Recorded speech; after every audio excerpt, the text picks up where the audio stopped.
Apa sih pengertian dari evolusi? Apa sih bukti-bukti evolusi? Nah, untuk menjawab pertanyaan tadi, mari kita simak video penjelasan selanjutnya.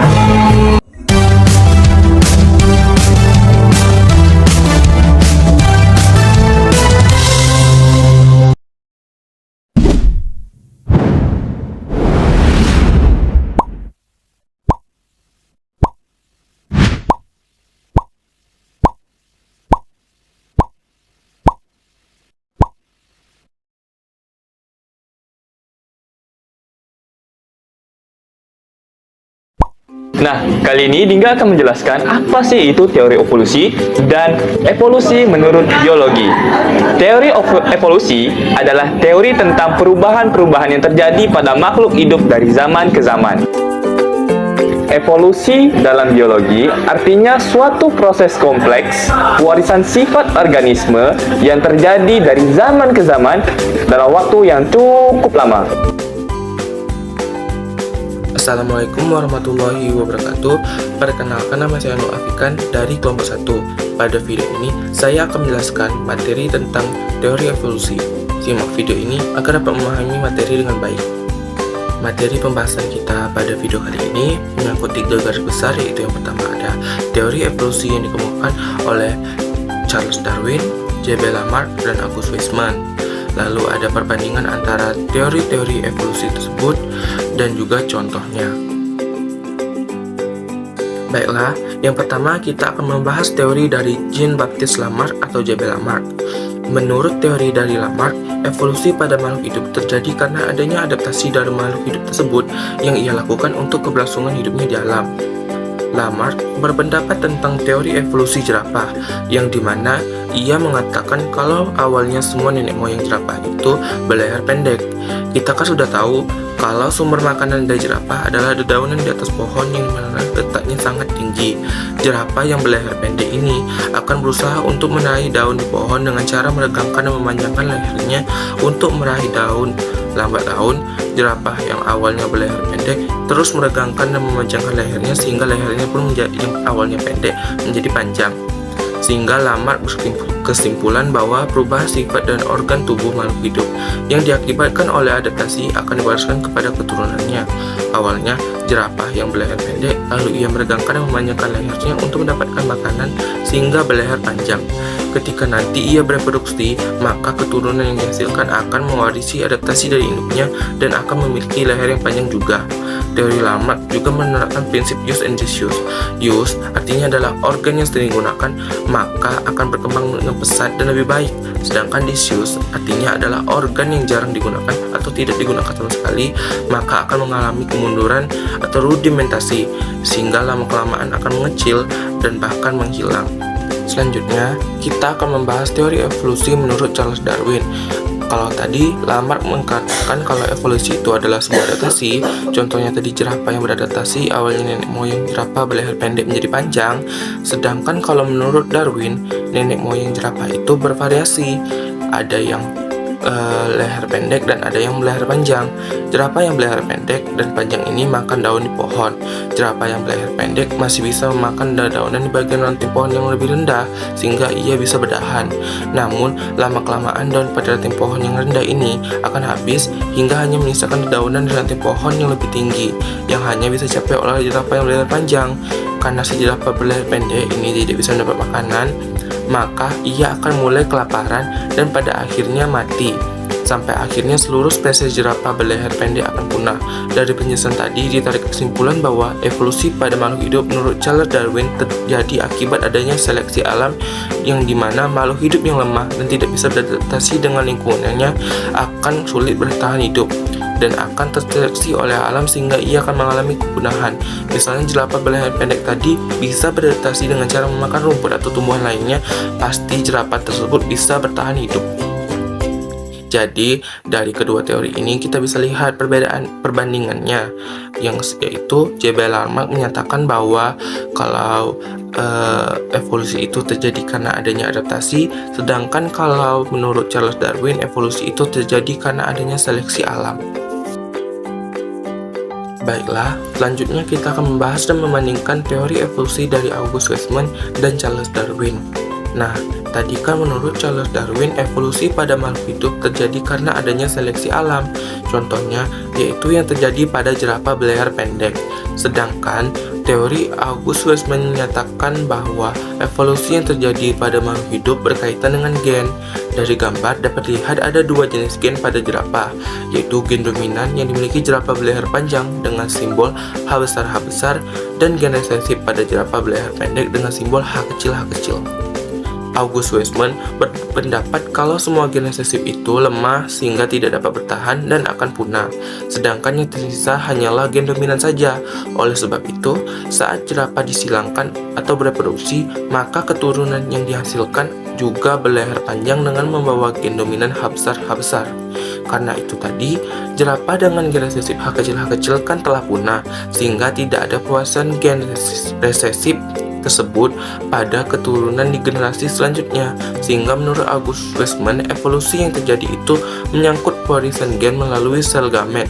Kalau teori Charles Darwin mengatakan bahwa seleksi alam hanya terjadi pada tingkat alam saja atau lingkungan atau habitat tempat makhluk hidup tinggal, maka seleksi alam pada teori August Weismann ini sudah menyangkut tingkat yang lebih tinggi, yaitu pada tingkat gen. Tadi perbandingan antara teori dari August Weismann dan Charles Darwin, yang dimana kita bisa melihat dengan jelas bahwa menurut teori August Weismann itu kalau seleksi terjadi pada tingkat gen, sedangkan kalau dalam teori Charles Darwin seleksi alam itu terjadi dalam tingkat alam atau lingkungan saja. Selanjutnya, kita akan membandingkan teori dari Jean-Baptiste Lamarck dengan August Weismann. Tadi kan kalau menurut teori Lamarck, perubahan sifat dan fungsi organ tubuh yang diakibatkan oleh adaptasi akan diwariskan kepada keturunan dari makhluk hidup tersebut. Namun, August Weismann berpendapat lain, kalau adaptasi yang diakibatkan pengaruh lingkungan tidak akan diwariskan oleh induknya pada keturunan atau generasi selanjutnya. Dalam teori kali ini, August Weismann mencoba membantah teori dari Jean-Baptiste Lamarck dengan melakukan sebuah percobaan, yaitu dengan cara mengawinkan dua ekor tikus yang telah ia potong ekornya sehingga tikus yang semula berekor panjang menjadi tikus berekor pendek. Dalam percobaan ini, tikus yang dikawinkan menghasilkan keturunan, yang dimana keturunan dari tikus berekor pendek ini adalah tikus yang memiliki ekor yang panjang. August Weismann melakukan percobaan ini terus berulang kali dengan mengawinkan lagi anak dari tikus berekor pendek dengan tikus lainnya setelah dipotong lagi ekor mereka. Ia melakukan percobaan ini sampai tikus-tikus tersebut menghasilkan 21 keturunan, yang dimana tidak satu pun keturunan yang dihasilkan berekor pendek, sehingga August Weismann berkesimpulan jika adaptasi yang diakibatkan oleh pengaruh lingkungan tidak akan diwariskan pada keturunan atau generasi selanjutnya. Nah, itu tadi perbandingan antara teori August Weismann dan teori Jean-Baptiste Lamarck. Baiklah, itu dia tadi materi pembahasan kita, yaitu tentang teori-teori evolusi, perbandingan serta contohnya. Semoga video ini dapat bermanfaat bagi kita semua, dan semoga apa yang saya sampaikan bisa dipahami dengan mudah. Jika ada salah sekata, saya mohon maaf. Wabillahi taufiq wal hidayah. Wassalamualaikum warahmatullahi wabarakatuh. Evolusi dapat terjadi karena adanya beberapa faktor yang berperan dalam mekanisme evolusi. Faktor-faktor tersebut adalah mutasi genetik drift atau penyimpangan genetik, aliran gen, rekombinasi seksual, dan seleksi alam. Mari kita bahas satu persatu. Mekanisme evolusi pertama adalah mutasi. Mutasi merupakan peristiwa yang menyebabkan terjadinya perubahan pada frekuensi gen, sehingga mempengaruhi fenotipe dan genotipe.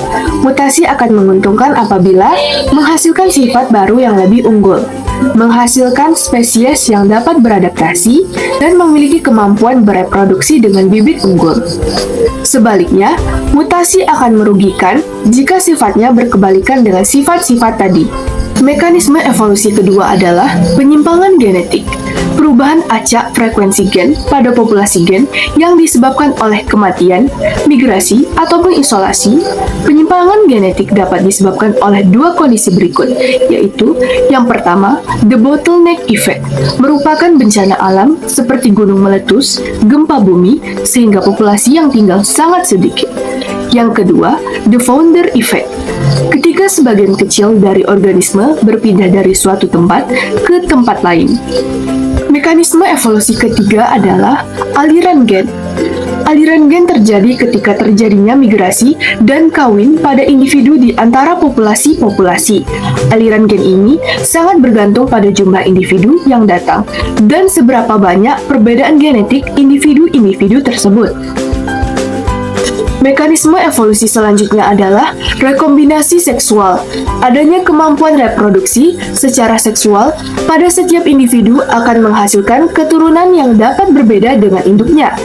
Hal ini dipengaruhi oleh penggabungan kromosom yang terjadi secara acak antara dua sel gamet pada tahap meiosis, sehingga memberikan peluang dihasilkannya keturunan yang viabilitasnya tinggi dan berpengaruh terhadap evolusi populasi.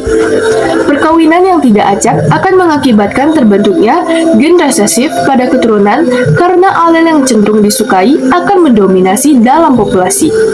Mekanisme evolusi yang terakhir adalah seleksi alam. Setiap makhluk hidup harus mampu beradaptasi dengan perubahan lingkungannya, sehingga dapat lolos dari seleksi alam dan mampu bertahan hidup. Makhluk hidup yang mampu bertahan dapat melakukan rekombinasi seksual untuk melestarikan keturunannya, meskipun sifatnya tidak identik. Sebaliknya, organisme yang tidak mampu beradaptasi akan mati atau pindah ke daerah lain yang tidak mengalami perubahan lingkungan. Baiklah teman-teman, sekian yang dapat saya sampaikan mengenai mekanisme evolusi. Saya Kayla Widianata, pamit undur diri. Sekian dan terima kasih.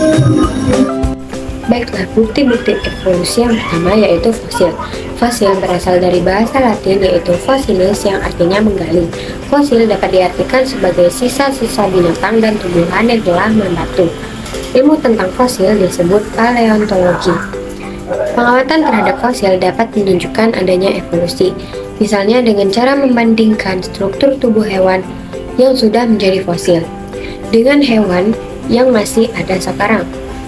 Hasil perbandingan kedua hewan tersebut memberikan kesimpulan bahwa keadaan lingkungan pada masa lampau dengan masa yang sekarang sangat berbeda. Leonardo da Vinci pertama kali berpendapat bahwa fosil merupakan suatu bukti adanya makhluk hidup pada masa lampau. Sementara itu, Charles Darwin berpendapat bahwa perubahan bentuk pada makhluk hidup disesuaikan dengan lapisan bumi. Oleh karena itu, fosil pada lapisan bumi yang muda berbeda dengan fosil pada lapisan bumi yang lebih tua. Satu-satunya fosil yang paling lengkap ditemukan adalah fosil kuda yang ditemukan pada setiap zaman geologi. Zaman geologi tersebut ada 5. Yang pertama Eosin, yang kedua Oligosin, yang ketiga Miosin, yang keempat Pliosin, yang kelima Pleistosin. Perubahan-perubahan yang terjadi dari Eohippus sampai Equus adalah sebagai berikut. Yang pertama, ukuran tubuh semakin besar. Semula Eohippus sebesar kucing, sedangkan Equus ukuran tubuhnya seperti kuda yang terlihat sekarang. Yang kedua yaitu kepala semakin besar dan jarak antara mulut dengan mata semakin jauh. Yang ketiga, leher semakin panjang. Yang keempat, geraham depan dan belakang semakin besar dan bentuknya lebih sesuai untuk memakan rumput-rumputan. Yang kelima, kaki depan dan belakang semakin panjang, gerakannya semakin lincah dan larinya semakin cepat. Akan tetapi rotasi tubuh semakin berkurang. Yang keenam, jari kaki atau kukunya berubah dari 5 jari menjadi 1 jari. Bentuknya semakin panjang. Jari kedua dan keempat mengalami kemunduran sehingga menjadi organ yang tidak berfungsi lagi atau disebut dengan rudimenter. Selain meneliti tentang fosil kuda, para ilmuwan juga mengamati perkembangan fosil dari genus Homo. Fosil dari genus Homo yang ditemukan di India, Tiongkok, Afrika, dan Eropa menunjukkan bahwa spesies manusia mengalami perkembangan secara perlahan-lahan. Berdasarkan fosil inilah perjalanan evolusi manusia dapat diketahui. Yaitu yang pertama, Australopithecus atau Pithecus kera. Australopithecus yang ditemukan ada 4 jenis, yaitu Australopithecus africanus, robustus, dan boisei. Yang kedua, Pithecanthropus atau Pithecus kera anthropus manusia. Pithecanthropus yang ditemukan di Jawa ada 3 jenis, yaitu Pithecanthropus mojokertensis atau manusia kera dari Mojokerto. Yang kedua, Pithecanthropus erectus. Yang ketiga, Pithecanthropus soloensis, merupakan tipe peralihan antara Pithecanthropus erectus dan Homo sapiens. Yang ketiga yaitu Meganthropus palaeojavanicus atau manusia raksasa dari Jawa kuno. Yang keempat, Homo neanderthalensis. Ciri-ciri yang dimilikinya adalah mempunyai rongga otak yang hampir sama dengan manusia modern atau Homo sapiens, makhluk bulat dan tidak liar. Dan yang terakhir yaitu Homo sapiens. Homo sapiens awal yang ada di Indonesia disebut Homo wajakensis atau manusia wajak yang berkembang menjadi Homo sapiens modern yang lebih maju kebudayaannya, mulai bercocok tanam dan menjinakkan binatang. Berdasarkan perbedaan morfologinya, manusia modern dibedakan menjadi 5 ras seperti Mongoloid atau warna kulit kuning sampai coklat, yang kedua Kaukasid, warna kulit putih sampai coklat, yang ketiga Negroid, warna kulit hitam atau coklat tua, yang keempat Khoisolid, warna kulit coklat kemerahan sampai coklat tembaga, yang kelima Australomelanesid atau warna. Dalam evolusi makhluk hidup, ada yang dinamakan homologi dan analogi. Apa sih yang dimaksud dengan homologi dan analogi? Dan apa saja contoh dari homologi dan analogi tersebut? Berikut penjelasannya. Makhluk hidup berevolusi, mengembangkan bentuknya yang sekarang dari suatu benda pada masa lalu. Evolusi makhluk hidup dapat terlihat dari homologi dan analogi. Dilansir dari Biologi LibreText, homologi adalah ciri-ciri tumpang tindih, baik secara morfologis atau bentuk dan genetik yang berasal dari kesamaan perkembangan yang didasarkan evolusi.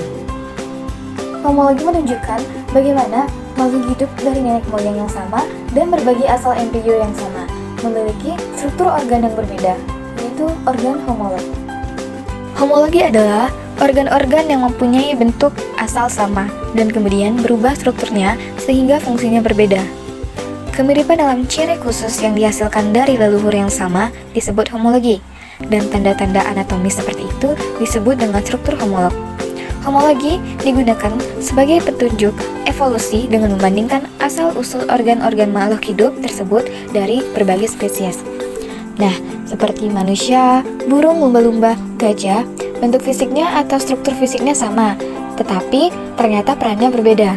Seperti manusia, tangannya untuk memegang, burung untuk terbang, kemudian lumba-lumba untuk mendayung, dan gajah bagian depan adalah kaki untuk berjalan. Contoh, tangan manusia homolog dengan kaki depan kucing, kuda, buaya, dan vertebrata lainnya. Namun, fungsi dari anggota depan masing-masing spesies tersebut berbeda. Tangan manusia dipakai untuk memegang, sedangkan pada burung dan kelelawar, anggota tubuh depan untuk terbang. Kaki depan buaya dan salamander untuk berjalan. Sirip dada ikan dan paus untuk berenang. Organ-organ tersebut memiliki bentuk dasar yang sama, tetapi dengan adanya evolusi, organ-organ tersebut menjadi berbeda. Akibatnya, terjadi perubahan adaptasi yang berbeda, sehingga fungsinya menjadi beda, walaupun struktur fisiknya kelihatan sama. Homologi anggota tubuh depan vertebrata. Nah, terlihat seperti gambar di sini, bahwa seperti kelelawar itu. Kenapa bentuknya seperti itu? Karena memang fungsinya untuk menggelantung, beda dengan tangan manusia, hanya sekedar memegang. Burung untuk terbang, jadi bentuknya sebenarnya sama, tapi karena fungsinya berbeda, akhirnya kelihatan juga berbeda. Kuda kaki depannya untuk berjalan, paus itu untuk mendayung, kadal juga seperti itu untuk berjalan. Sehingga kalau dilihat strukturnya, memang struktur awalnya itu merupakan pola yang sama dengan struktur primitif dari nenek moyangnya, yang kemudian dia mengalami evolusi-evolusi yang sesuai dengan sifatnya atau mengalami evolusi karena memang sesuai dengan bagaimana cara hidupnya, bagaimana caranya menangkap makanan, dan sebagainya. Contoh homologi diperlihatkan dari makhluk hidup yang memiliki organ homolog. Organ homolog terjadi saat dua makhluk hidup dari nenek moyang yang sama mengembangkan organ yang berbeda.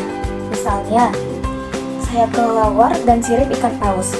baik kelelawar maupun paus, dekat dalam pohon filogeni karena berasal dari nenek moyang yang sama, yaitu mamalia awal. Namun, kelelawar berevolusi mengubah lengannya menjadi sayap untuk terbang, sedangkan paus mengubah lengannya menjadi sirip untuk berenang. Keduanya terlihat berbeda satu sama lain, namun memiliki hubungan kekerabatan yang dekat.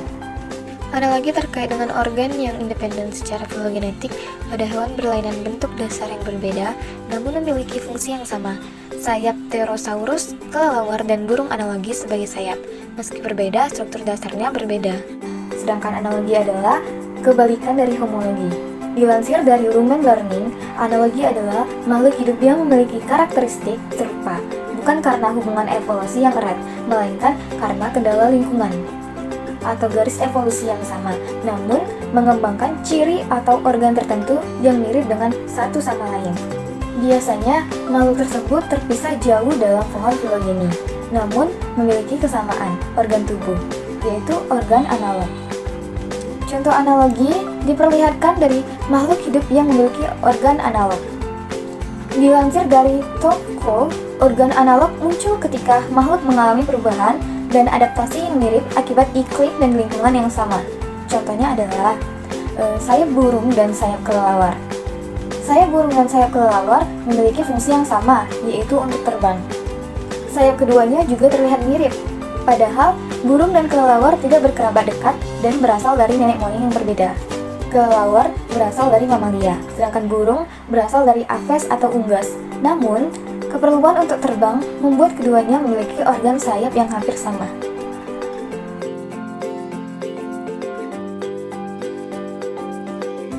Bukti evolusi yang ketiga adalah perkembangan embriologi atau embriologi perkembangan. Nah, seperti yang kita lihat, jadi perkembangan awal spesies makhluk hidup, di sini saya akan membahas vertebrata ya. Jadi, ada ikan, salamander, kura-kura, ayam, kelinci, dan juga manusia. Nah, bisa kita lihat bahwa bentuknya itu semua sama. Jadi, menunjukkan bentuk dan struktur yang sama. Lalu, lama-kelamaan mereka berkembang dan terlihat ya jadi berbeda. Jadi, masing-masing spesies ini tumbuh dan berkembang dengan modifikasi yang berbeda-beda sehingga menjadi spesies yang berbeda-beda. Nah, di sini saya Khul Gibran akan menjelaskan materi tentang biogeografi. Nah, untuk menjawab pertanyaan tadi, mari kita simak video penjelasan selanjutnya. Nah, apa sih biogeografi itu? Biogeografi adalah suatu faktor yang mempengaruhi karakteristik suatu makhluk hidup di bumi ini. Yang dimana faktor-faktor yang mempengaruhinya ada iklim, makanan, tempat hidup, dan juga pola berkembang biaknya. Nah, pada kesempatan kali ini yang akan kita jelaskan adalah burung finch. Nah, burung finch ini memiliki banyak jenis tergantung dengan habitatnya, yaitu ada vegetarian tree finch, small insectivorous tree finch, large insectivorous tree finch, woodpecker finch, warbler finch, cactus ground finch, sharp big ground finch, small big ground finch, medium big ground finch, dan yang terakhir large big ground finch. Bukti evolusi yang kelima ada perbandingan fisiologi. Apa fungsi tubuh? Nah, seperti contoh, misalnya buaya dengan lumba-lumba. Ini kan memiliki habitat yang berbeda seperti buaya yang hidupnya di darat. Nah, kalau lumba-lumba itu kan mereka juga memiliki kelas yang berbeda. Kalau buaya termasuk reptil, sedangkan lumba-lumba itu termasuk mamalia. Nah, tapi keduanya biarpun lingkungannya berbeda, keduanya memiliki cara proses tubuh yang sama, yaitu misalnya sama-sama bernapas dengan menggunakan paru-paru. Nah, jadi dengan ditemukan ada kesamaan fisiologi, yaitu menunjukkan adanya evolusi. Yang keenam, ada perbandingan biokimia. Nah, sebagai contoh manusia dan orang hutan, ternyata memiliki kemiripan dalam hemoglobin. Jadi, jika dianalisis secara kimia tubuh, beberapa makhluk hidup menunjukkan ada kesamaan. Selesai. Nah, selanjutnya giliran saya, Putri Nabila, yang akan menjelaskan mengenai sisa organ tubuh manusia. Bukti evolusi yang ketujuh yaitu ada sisa organ tubuh atau disebut juga sebagai organ vestigial. Nah, organ vestigial ini merupakan organ-organ tubuh manusia yang dianggap sebagai sisa dari evolusi, namun masih terdapat di dalam tubuh kita hingga saat ini. Nah, jadi kenapa sih disebut sebagai organ-organ sisa? Karena sebagian dari fungsi-fungsinya sudah tidak berfungsi dengan baik. Nah, contohnya apa? Yang pertama ada kelopak mata ketiga atau third eyelid. Jadi kalau di hewan itu biasanya disebut sebagai membran nitikan. Nah, jadi membran nitikan ini biasanya kalau pada hewan seperti ada katak ataupun pada reptil itu berfungsi untuk melumasi dan juga melembabkan mata. Nah, jadi dia melindungi ketika di dalam air. Nah, jadi kalau di manusia itu tidak terlalu berfungsi. Kemudian ada otot penggerak telinga. Jadi kalau di hewan itu kan ada telinganya yang bisa bergerak. Nah, di manusia itu masih ada beberapa yang masih bisa menggerakkan telinganya karena memiliki otot penggerak telinga. Lalu ada geram tambahan, jadi 3 geram belakang. Nah, 3 geram belakang itu juga merupakan salah satu organ-organ vestigial. Lalu ada kelenjar mamai atau kalau pada laki-laki itu puting pada laki-laki. Nah, laki-laki itu kan tidak menyusui ya, jadi puting di sini tidak terlalu berfungsi. Kemudian ada rambut dada. Nah, ini juga sama ya pada laki-laki. Kemudian ada tulang ekor. Nah, jadi manusia kan tidak punya ekor yang tapi masih memiliki tulang ekor. Jadi ini dianggapnya sebagai organ vestigial. Lalu yang terakhir ada appendix ataupun umbai cacing. Jadi ini kalau operasi usus buntu, nah yang dibuang ini adalah appendixnya ya, atau umbai cacingnya. Dan ketika sudah dilakukan pemotongan pun ternyata masih tidak terlalu berpengaruh terhadap sistem pencernaan. Baiklah, kita masuki ke poin yang kedua, yaitu pandangan baru tentang evolusi. Pada video awal, kita sudah mempelajari tentang teori evolusi Darwin dan Lamarck. Teori evolusi Darwin banyak ditentang oleh berbagai pihak semenjak dikemukakan pertama kali, bahkan sampai saat ini. Pihak menentang teori evolusi Darwin mengemukakan teori penciptaan yang menyatakan bahwa makhluk hidup tercipta dengan bentuk yang ada seperti saat ini. Salah satu teori penciptaan adalah teori intelligent design atau perancangan cerdas. Teori intelligent design atau perancangan cerdas adalah teori yang menunjukkan bahwa kehidupan di bumi dan alam semesta secara umum memperlihatkan sedemikian banyak keteraturan, kegunaan, dan perancangan sehingga sudah pasti harus ada sang perancang di balik kemunculannya. Artinya, bahwa semua makhluk hidup dan alam semesta diciptakan oleh Tuhan secara terencana, bukan dengan ketidaksengajaan. Nah, ada beberapa fakta yang mendukung teori intelligent design atau perancangan cerdas, yaitu yang pertama, ditemukannya model DNA oleh Watson dan Crick. Adanya keteraturan dan kerumitan molekul DNA dalam menentukan urutan bahasa tidak mungkin terjadi secara kebetulan. Kalaupun terjadi perubahan atau kerusakan karena mutasi, umumnya individu yang terkena mutasi tersebut menjadi cacat atau steril, sehingga perubahan atau kerusakan tersebut tidak akan diturunkan. Dengan demikian, tidak mungkin suatu sel dapat berubah menjadi organisme yang lebih kompleks. Dan yang kedua, hukum pewarisan sifat dari Mendel. Mendel mengemukakan bahwa penurunan sifat dari induk kepada keturunannya disebabkan oleh faktor penentu. Faktor penentu tersebut sekarang dikenal dengan istilah gen. Dengan demikian, materi genetik yang diturunkan induk kepada keturunannya pasti sama dengan yang dimilikinya. Dan yang ketiga, paleontologi. Paleontologi adalah ilmu tentang fosil. Fosil-fosil yang telah ditemukan menunjukkan bahwa tidak ada organisme masa kini yang berbeda dengan fosil nenek moyangnya. Misalnya, fosil ikan hiu yang ditemukan 100 juta tahun yang lalu sama dengan ikan hiu yang sekarang. Hal ini membuktikan bahwa ikan hiu tidak mengalami evolusi.